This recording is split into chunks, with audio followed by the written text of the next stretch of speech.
La Bible en un an. Genèse chapitre 48 à Genèse chapitre 49. Psaume 20. Proverbe 4, 20 à 27. Lecture du 24 janvier.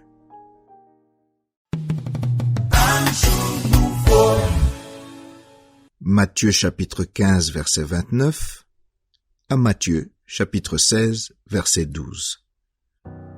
Jésus quitta ces lieux et vint près de la mer de Galilée. Étant monté sur la montagne, il s'y assit. Alors s'approcha de lui une grande foule ayant avec elle des boiteux, des aveugles, des muets, des estropiés et beaucoup d'autres malades.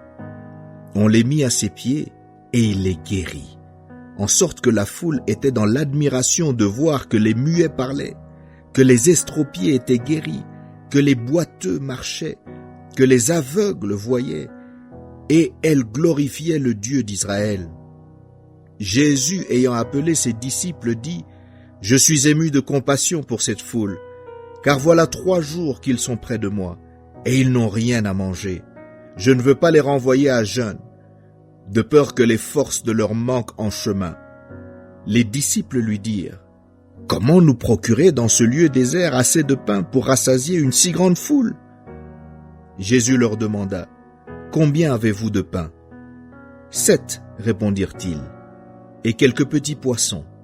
Alors il fit asseoir la foule par terre, prit les 7 pains et les poissons, et après avoir rendu grâce, il les rompit et les donna à ses disciples qui les distribuèrent à la foule.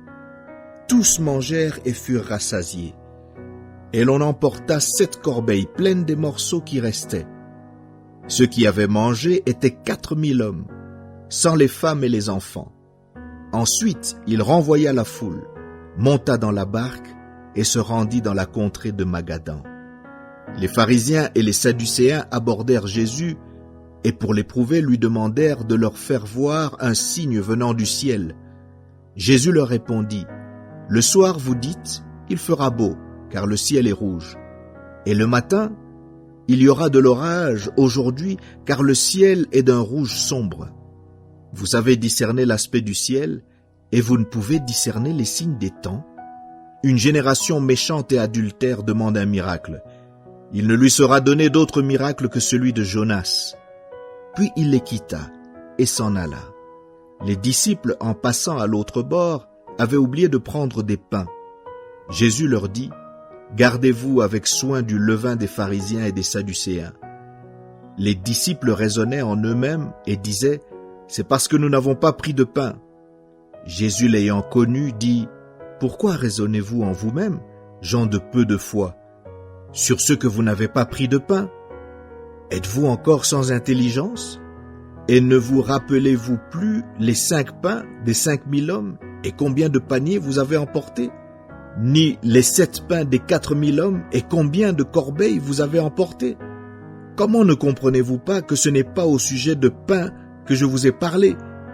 Gardez-vous du levain des pharisiens et des sadducéens. » Alors ils comprirent que ce n'était pas du levain du pain qu'il avait dit de se garder, mais de l'enseignement des pharisiens et des sadducéens.